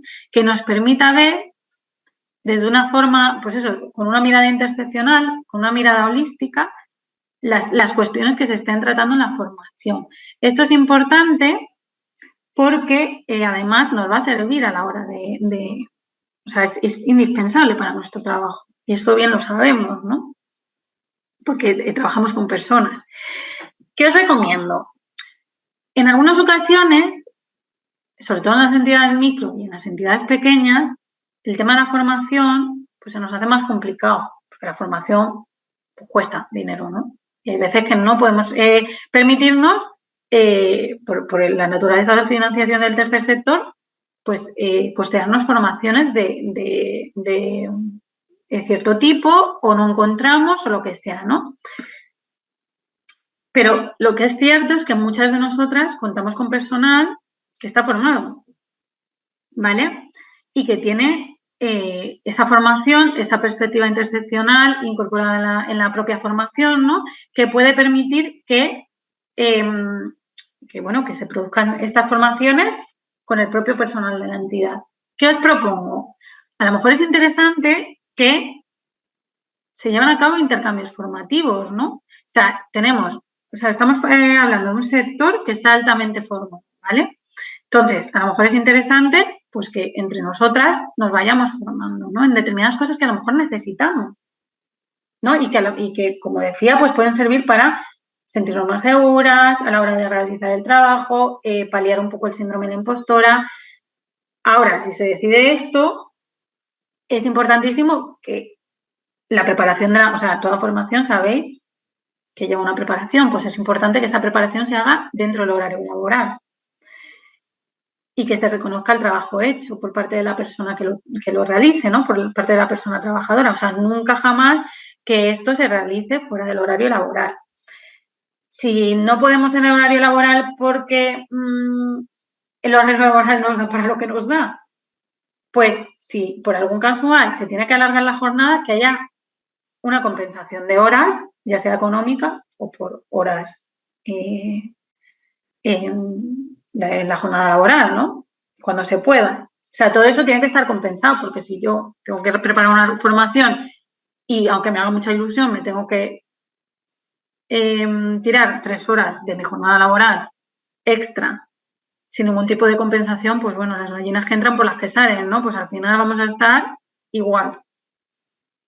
¿Vale? Entonces, esto es importante, pero bueno, para que tengáis esa esa idea que yo creo que puede ser útil, ¿no? Este intercambio formativo que entre unas y otras, pues irnos acompañando, ¿no? Luego, que los programas formativos incorporen la perspectiva interseccional y que lo incorporen no en el contenido, que también, que ya lo hemos dicho, sino también en el acceso a la formación, ¿no? Y en el desarrollo profesional. Es decir, que yo oferte las formaciones y las diseñen entendiendo que el público que va a asistir como participantes de esas formaciones es diverso y está atravesado por diferentes ejes de discriminación y de desigualdad, ¿vale? Entonces, tener eso también a la hora, o sea, esa mirada, incorporarla también a la hora de ofertar la formación, que es importante, ¿no?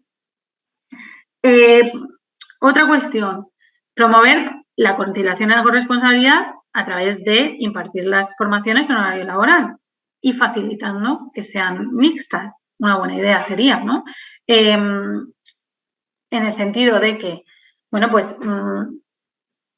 para facilitar la conciliación, probablemente, pues yo qué sé, si pongo el horario a las 9 de la mañana o a las 8:30, probablemente las personas que puedan acudir sean una determinada, que no tengan personas a cargo, que necesiten, ¿no? O que puedan acceder porque vivan cerca, porque no tienen que coger una Renfe para ir a trabajar y tardar X tiempo hasta llegar a la entidad, ¿no? O sea, determinadas cosas que sí que hay que tener en cuenta, sobre todo un poco para que la formación sea accesible, porque el problema es que cuando no tenemos estas cosas en cuenta, la formación deja de ser accesible y entonces se van a poder formar una serie de sujetos muy específicos que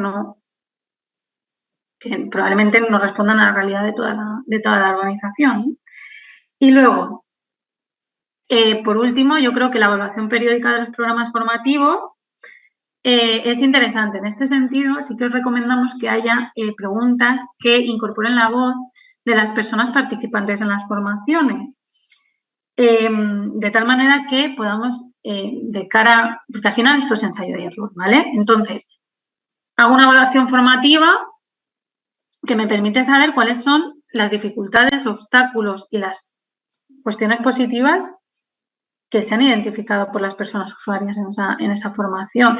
Aquí, ¿qué os recomiendo? Que incorporéis pues, cuestiones a lo mejor que tengan que ver con la conciliación, como hablábamos, ¿no? O que tengan que ver con la representación de las imágenes que aparecen en la formación o con el lenguaje utilizado, o que tengan que ver con que hubieran incorporado ellas o ellos en relación a su experiencia, ¿no? Pues mira, hemos hablado de salud mental, pero, jolín, yo que, pues no sé, que soy migrante, además soy mujer, creo que no se ha tenido en cuenta la perspectiva de la salud mental vinculada al duelo migratorio y al desarraigo. Y para mí es importante, porque yo estoy trabajando en un país que no es el mío, o que no es el mío, no, perdón, al que he venido o me he incorporado en un momento X de mi vida, que no tengo a familiares, que eso implica que prácticamente toda mi vida social sea la que encuentro en el trabajo. No sé, me lo estoy inventando, ¿no? Pero necesito que se incorpore esa visión en las formaciones, ¿no? Y bueno, saberlo, pues también puede ser es tanto útil para el diseño de las formaciones posteriores como útil para incorporar, o sea, para entender qué está pasando en nuestras organizaciones. ¿Me explico? ¿Se entiende más o menos?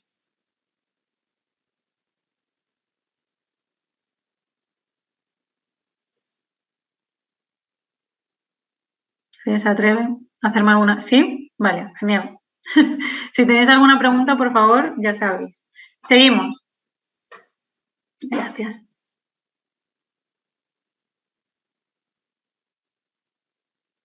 Siguiente. Ya, vale. Vale. Seguimos. ¿Qué actuaciones realizáis en materia de entornos inclusivos y seguros? Para hacerla más fácil la pregunta, que a lo mejor se hace un poco muy amplia. ¿Qué actuaciones realizáis para que la gente de vuestras entidades se sienta segura y se sienta incluida? ¿Qué cosas se os ocurren? ¿Qué cosas qué tenéis pensado realizar? ¿Qué a lo mejor se os ha encendido alguna bombilla y habéis dicho, jolín, esto estaría súper guay hacerlo en mi entidad?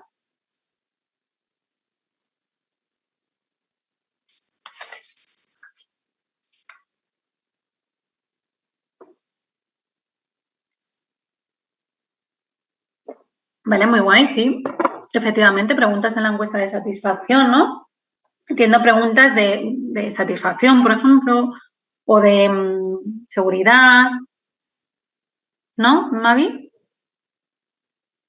O sea, de si siente que esa persona que en el entorno laboral se le discrimina, ¿no? O sea, ese tipo de preguntas. Vale, Yolanda comenta que tiene una política de diversidad y un plan de acción. Pues eso es estupendo, efectivamente. O sea, eso es ya, bueno, lo que os he comentado antes, ¿no? Es una herramienta estupenda para precisamente generar entornos seguros e inclusivos, ¿no? O sea, ese es el objetivo realmente de la política de diversidad. Muy buena, la de encuestas de detección de riesgos psicosociales es importantísimo. Ya se comentó también que no lo vamos a ver en detalle en la de clima, porque es una cosa pues muy amplia, pero esto es importantísimo y más en el sector en el que nos encontramos, ¿no? ¿Más cosillas?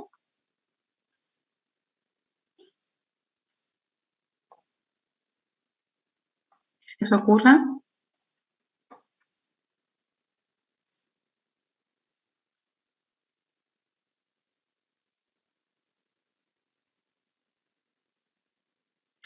Bueno, pues seguimos. Siguiente.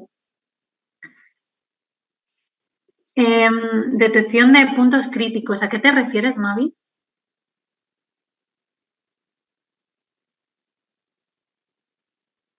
Yolanda Román dice que tienen también una plataforma Open Salud, muy guay. Entiendo que vinculada a la salud desde una perspectiva holística. Toda la parte de bienestar. Ah, qué guay. Muy bien, eso es muy buena idea. Bueno, eso es verdad que normalmente en las plataformas de este tipo es más fácil que se tengan en entidades más grandes y medianas quizás, pero bueno, puede ser una buena idea, no una plataforma o no, porque a lo mejor se tienen menos posibilidades de acceso en una micro o una pequeña, pero quizás sustituirlo por actuaciones que tengan en cuenta el bienestar emocional y físico de las personas que trabajan en nuestra entidad, que es muy importante, es esencial, diría yo, porque es parte de lo que nos permite seguir haciendo el trabajo que hacemos, ¿no? Desde el tercer sector. Y que, bueno, pues pueden centrarse, ya lo hablamos en clima, ¿no? En el webinar. Hablábamos de, por ejemplo, pues quien pueda facilitar un acompañamiento psicológico que lo haga, quien no, pues a lo mejor generar reuniones de equipo en el que nos acompañemos todos, que estén procedimentadas, de tal manera que evitemos algún tipo de posibilidad de violencia o de malestar, ¿no? Entonces, pues todo eso se puede pensar y yo creo que es esencial, la verdad, Yolanda. Mavi comentaba a raíz de lo de detección de puntos críticos, puntos de espacios que generen inseguridad en las personas. Vale, gracias por la aclaración. Efectivamente. O sea, ver qué puntos, y está muy vinculado con lo que comentaba Yolanda, y a lo mejor también puede ser más fácilmente ejecutable, ¿no? en una micro o una pequeña, el tema de hacer un diagnóstico de qué puntos, espacios pueden ser inseguros para las personas, y ahí os diría, os pongo la cuñita que siempre pongo, desde una perspectiva interseccional, ¿vale? O sea, ¿qué lugares pueden ser inseguros para una persona inmigrante, para una mujer migrante, para una persona con discapacidad, ¿no?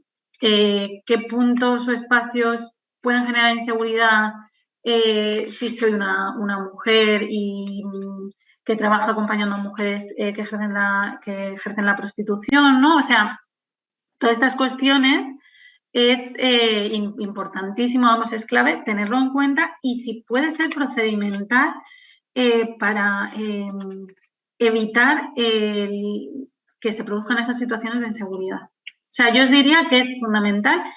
Procedimentar parece, además, que es como algo que es como súper grande, que no es abarcable, que tienes que tener una infraestructura enorme para poder hacer protocolos y procedimientos, y eso no es así. O sea, un protocolo se puede hacer más largo, más corto, más al detalle, menos al detalle, pero que tenga... O sea, pero es necesario tenerlos para evitar la arbitrariedad y para evitar el riesgo y muchas veces incluso la violencia, ¿no? Vale, a esto vamos justo. Aprovecho.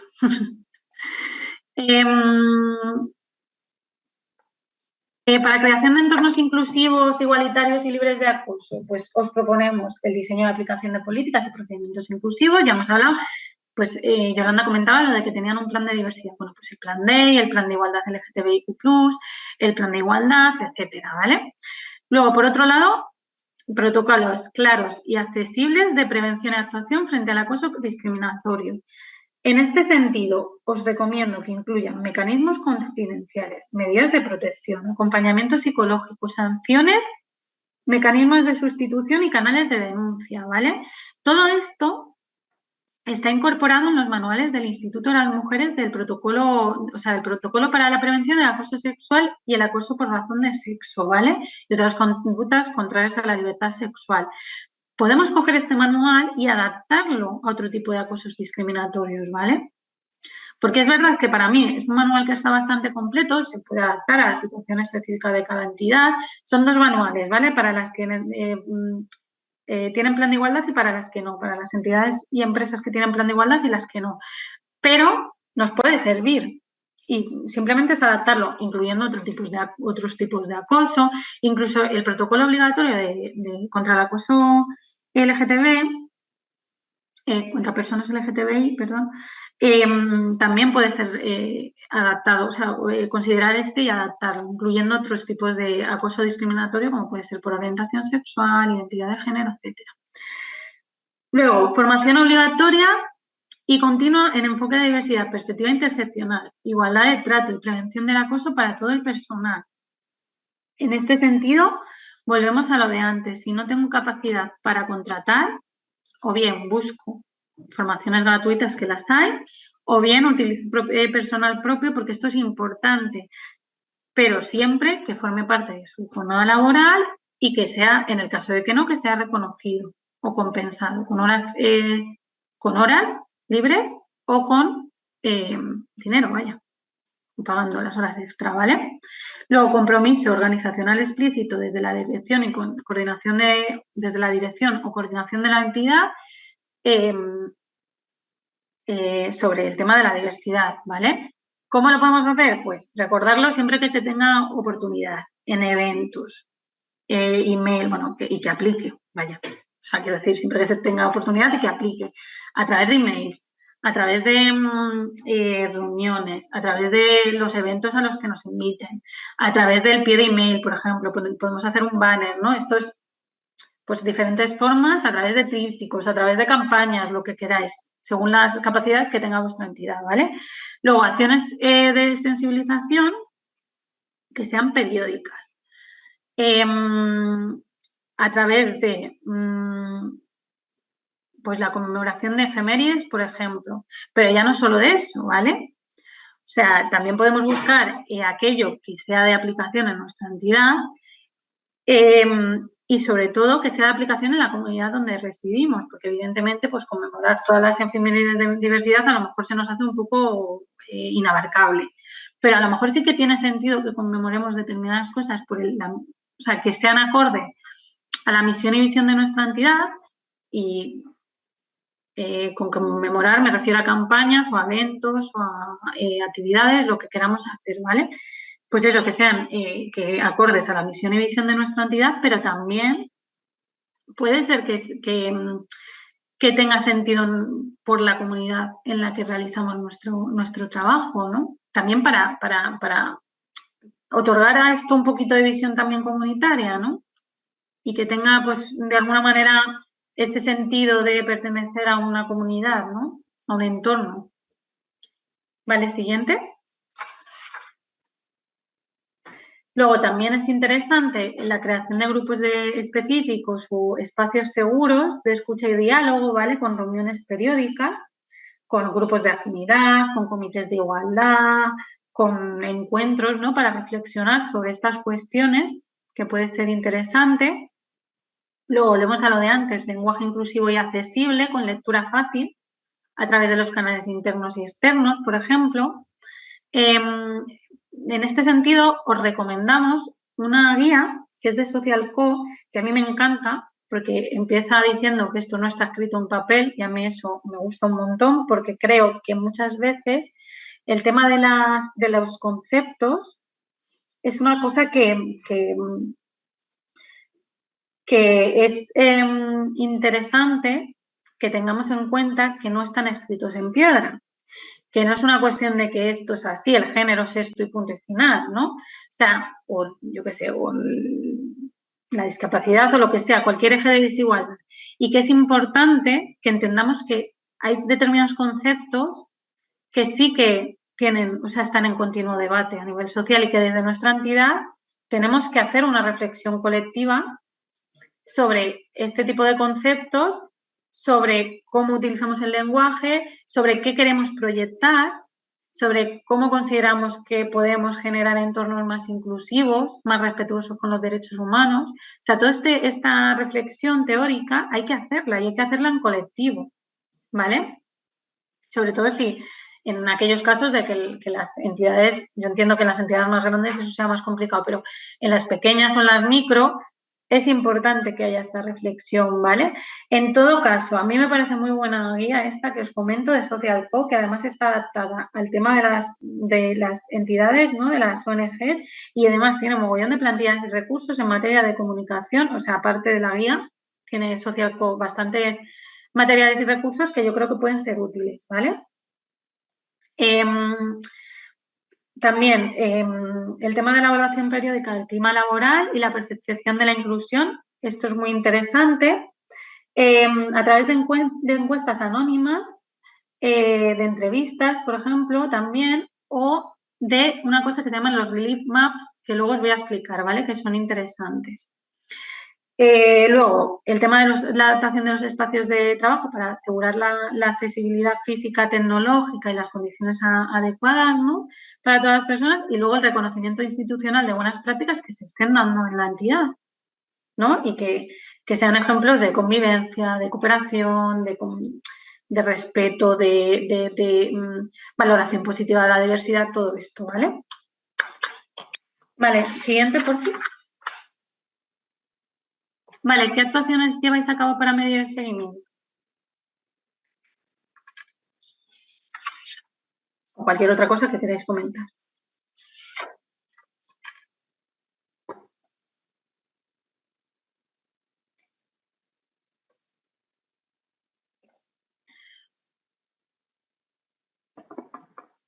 Yolanda, tú, por ejemplo, que lleváis el tema del plan de diversidad, ¿tenéis algún tipo no sé, de medición o de seguimiento que llevéis a cabo, de sistema de seguimiento que llevéis a cabo con respecto al plan? O otras que hayáis comentado, cuestiones que llevéis a cabo. Tenemos acciones en el plan a realizar de aquí a 2027, ¿no? Vale. Y sí que tenéis algún tipo de, no sé, de mecanismo, sistema de seguimiento, ¿vale? Encuesta de clima, KPIs, muy bien. María Eugenia comenta reuniones, ¿vale? Haciendo reuniones donde se habla de esto y veis los resultados y los impactos que tienen las actividades y las actuaciones que estáis llevando a cabo, ¿no? Vale. ¿Recogéis, María Eugenia? O bueno, el resto de personas recogéis la información. Lo digo porque hay veces que es verdad que, sobre todo en las entidades más pequeñas, como que nos reunimos, hablamos de ello y hay veces que, pues que lo de sistematizar por una cuestión de tiempo, ¿vale? Pues se nos hace un poquito más difícil. Nata, sí, muy bien. De cara a calidad. Vale, estupendo. Por las auditorías. Vale. Yolanda comenta, sí, yo tengo una comisión de sostenibilidad interna con todo lo de RSC. Muy bien. De esto vamos a hablar justo. Muy bien. Rafael comenta que se realizan actas y se determinan puntuaciones a seguir. Claro. Vale. No sé si alguien quiere comentar algo más.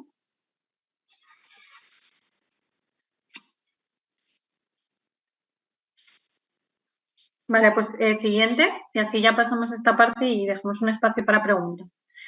Vale, pues mira, justo Yolanda comentaba lo de que contaban con una comisión de sostenibilidad interna y esto es muy interesante, ¿no? Crear un comité en la medida de lo posible, siempre considerando el tamaño de nuestra entidad, que sea el responsable de supervisar el análisis de la situación de partida y la complementación de las medidas para proponer luego actuaciones si es necesario, ¿no? Esto es súper interesante. Luego, por otro lado, el tema del autodiagnóstico de la situación de la entidad. Aquí os proponemos una herramienta de autodiagnóstico que es muy interesante, lo único que está en inglés, ¿vale? Entonces, bueno, pero bueno, hay herramientas de autodiagnóstico de la diversidad, de la situación de diversidad de la entidad. ¿Ves? Justo Yolanda me comenta que ha utilizado las dos herramientas. Entiendo que los Relief Maps también. O solo la de European Capitals.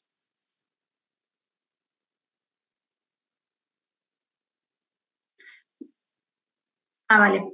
Bueno, una de las que os propongo es la del autodiagnóstico pero también el tema de los Relief Maps. El tema de estos tipos de mapas es una cuestión que propone, y por eso os decía que os iba a traer otra vez a esta obra, que propone María Rodó Zárate en la obra que os comenté sobre interseccionalidad, que es una herramienta que yo creo que es muy interesante porque lo que permite es estudiar las desigualdades sociales desde una perspectiva interseccional, pero relacionando la dimensión social, la geográfica y la psicológica, ¿vale? La social porque analiza los ejes de desigualdad, la geográfica porque tiene en cuenta el lugar, bien, y la psicológica porque tiene en cuenta el bienestar y el malestar. Esto nos permite analizar el clima laboral en nuestra entidad también, ¿vale? Básicamente, este tipo de herramienta lo que hace es que propone a las personas participantes elaborar un mapa, ¿vale? Este mapa está compuesto por diferentes lugares, ¿vale? Que podemos adaptarlo perfectamente a nuestra entidad. De hecho, una de las propuestas que se hacen es la de utilizar este tipo de herramientas ya no solo sirve para la intervención social. Y esto os lo dejo aquí por si os interesa también para trabajarlo con personas que atendáis en los recursos, en las entidades y demás. Para intervención social, para investigación, pero también sirve para el tema de los diagnósticos para planes relacionados con igualdad, diversidad, etcétera, y para el tema lo diré, de la gestión del personal, ¿vale? Entonces, es muy interesante. Lo que se hace es elaborar un mapa que se parte en diferentes espacios, ¿vale? Y se le pide a las personas que sitúen, considerando los diferentes ejes de desigualdad que le atraviesan, el género, la edad, la discapacidad, o sea, la capacidad, lo que sea, ¿no? El origen, que sitúe el nivel de malestar o bienestar que siente en determinados espacios. Esto nos sirve para medir el grado de malestar o bienestar que sienten las personas que trabajan con nosotros según los diferentes espacios. Pues podemos poner en trabajo en calle, ¿no? En la oficina, en teletrabajo, etcétera. O sea, podemos pensar en miles de propuestas y está muy interesante. O sea, a mí me parece una herramienta que está bastante guay, ya no solo para el tema laboral, sino para también la intervención y otras cuestiones. Y os la vamos a facilitar porque es que además esta herramienta la puedes hacer online, ¿vale? Hay una página web que te permite realizar los mapas, ¿vale? Yolanda dice que ella utilizó una herramienta de la UNGC, ¿no? Y Ready os hizo una revisión, ¿no? Sí, pues está súper bien. Si es que hay un mogollón de herramientas que son súper interesantes utilizar para precisamente hacer ese diagnóstico. Luego está el tema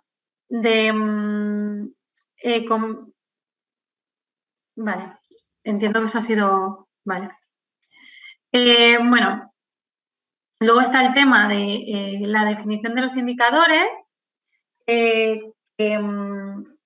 Bueno, también pues volvemos un poco a lo mismo, ¿no? Que es el tema de definir indicadores que sean claros, que sean medibles, que estén alineados con los objetivos estratégicos de la organización, que se revisen periódicamente. Ya sabemos que hay ciertos indicadores que nos van a ser más difícil poder registrar, ¿vale? O imposible directamente.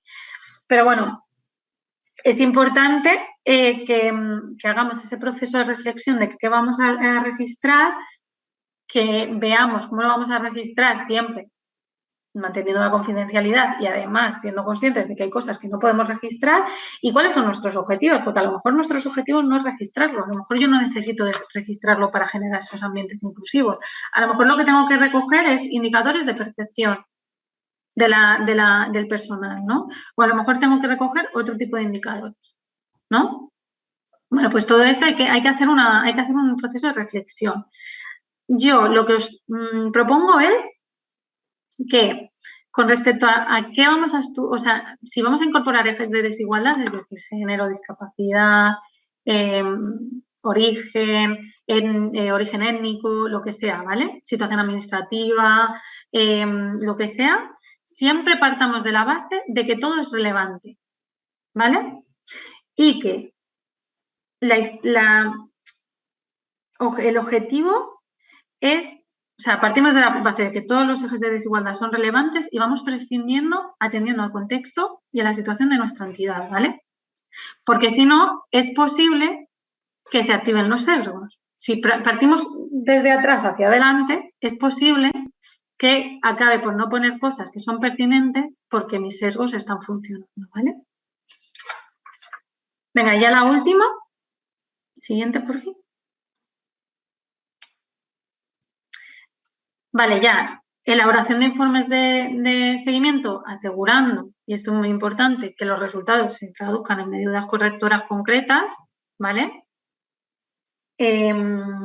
Luego, intentar implementar herramientas de evaluación participativa, que esto es lo que hemos ido hablando durante todo este tiempo, entrevistas, encuestas, grupos focales. Los grupos focales pueden ser muy buena idea, sabiendo las limitaciones del sesgo groupthink y todas estas cosas, pero pueden ser muy buena idea para que también se genere ese sentimiento de pertenencia y de compartir e intercambiar, ¿no?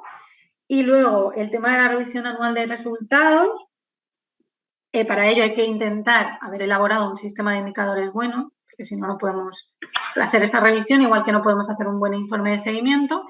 Y si se puede, pues una evaluación externa, ¿vale? Eso sería ideal. Y sobre todo, evaluación externa de alguien que sea experto en estas cuestiones, ¿vale? Y luego, transparencia en la comunicación de resultados a través de reuniones mensuales para hablar del estado de la entidad, que esto ya lo hablamos en el webinar de clima, y también de un espacio online para subir los informes de seguimiento y la información que sea relevante a través de Google Drive para las micro y las pequeñas o de intranet para las medianas y grandes, ¿vale? Siguiente. Vale, ya para terminar, es importantísimo que todas las medidas se adapten específicamente a vuestra entidad, ¿vale? Y que sean coherentes con la realidad de vuestra entidad para que realmente funcionen, porque si no, no van a funcionar. Tenemos que hacer un buen diagnóstico que nos permita ver cuál es la realidad que sucede en nuestra entidad, que nos permita ver cuáles son las necesidades expresadas específicamente por las personas de nuestra entidad, ¿vale? Para poder proporcionarles las actuaciones o las medidas que realmente sean útiles, ¿vale? Siguiente. Venga, aprovechamos estos minutillos si queréis para que hagáis preguntillas.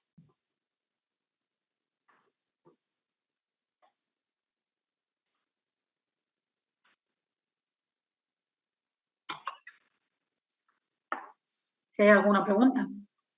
Si no se ha entendido algo, si creéis que podemos incidir en algo más. ¿Alguna cuestión que os gustaría saber? ¿Alguna duda? Algo que queráis compartir, que eso siempre viene súper bien para las personas que todavía no hayan incorporado alguna medida. Vale, Cristina, muchas gracias a ti por formar parte y por estar aquí escuchando. Vale, genial. Sí, yo cuando lleguen los materiales, sobre todo podréis acceder a todas las herramientas que os he facilitado a viva voz, que al final verlo tú y trabajarlas, pues también yo creo que puede venir bien. Gracias a ti. ¿Alguien más quiere comentar algo?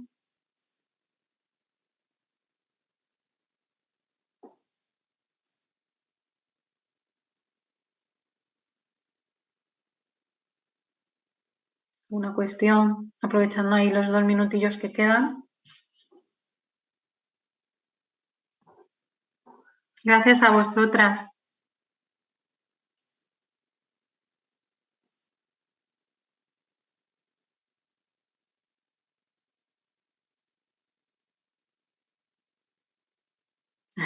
Bueno, Beatriz, ya has hecho lo más importante, que es, bueno, comenta que la entidad suya pues queda mucho por hacer, pero bueno, que esto es un camino poquito a poco y ya has hecho algo muy importante, que es venir aquí, ver qué hacen otras compañeras, ¿no?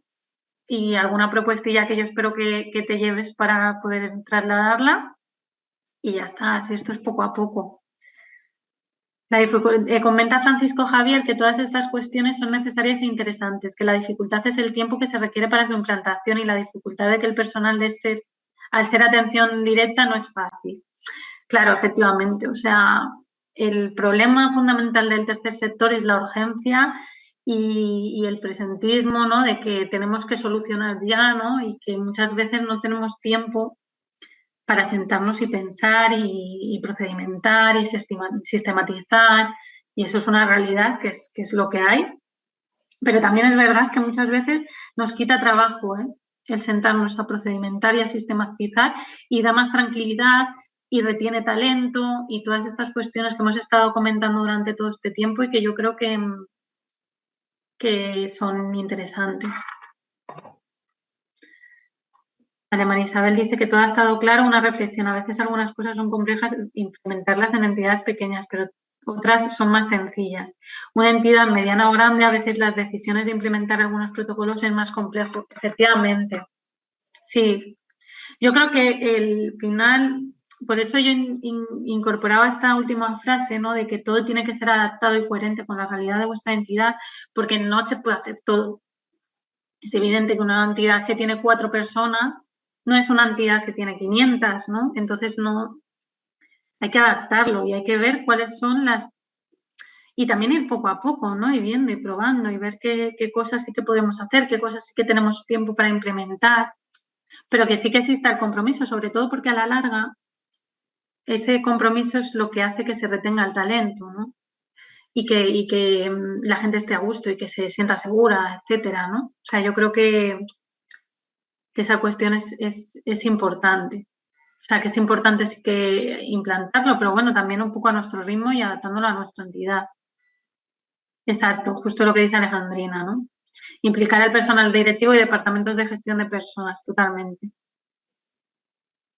Lana comenta que son muchas cosas a abordar, mucho tiempo y que le ayudó mucho ir plan año a año e ir mejorando. Muy bien. Efectivamente, o sea, poco a poco e intentar que ese compromiso se vaya implantando y se vaya haciendo camino, yo creo. Lo de los certificados creo que a lo mejor lo van a saber mejor otros compañeros. Sí, que comenta una compañera, creo, ¿no? Sí, que tiene una pregunta práctica, ¿cómo se puede obtener el certificado de haber participado en esta formación? Sí, disculpa porque estamos queriendo mandar un mensaje, pero no nos dejaba. Os recomendamos, agradecemos por facilitar y agilizar la gestión, que si vais a asistir, o sea, si no vais a asistir a más formaciones, no, pero si asistís hasta la última formación, que esperéis a finalizar el ciclo de webinarios el 18 de noviembre y ya nos solicitéis todos de golpe en vez de ir uno por uno, porque así pues lo hacemos más rápido y nos ahorramos 2 pasos, ¿vale? Os lo agradeceríamos. Y bueno, aprovecho también, si sé que os hemos estado hablando desde el correo personal de cada uno de la organización, pero hemos implementado una nueva dirección propia del proyecto. Entonces, si la queréis apuntar, la terminación es como siempre, es observatorioempleo@plataformatercersector.es, observatorioempleo@plataformatercersector.es. Y ahí nos podéis dirigir cualquier consulta y las comunicaciones que hagamos a partir de ahora pues las realizaremos desde esa dirección de email.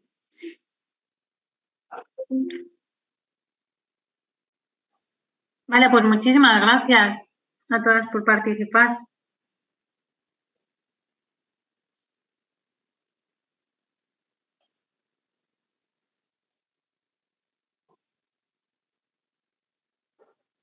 Hasta la próxima, Sara.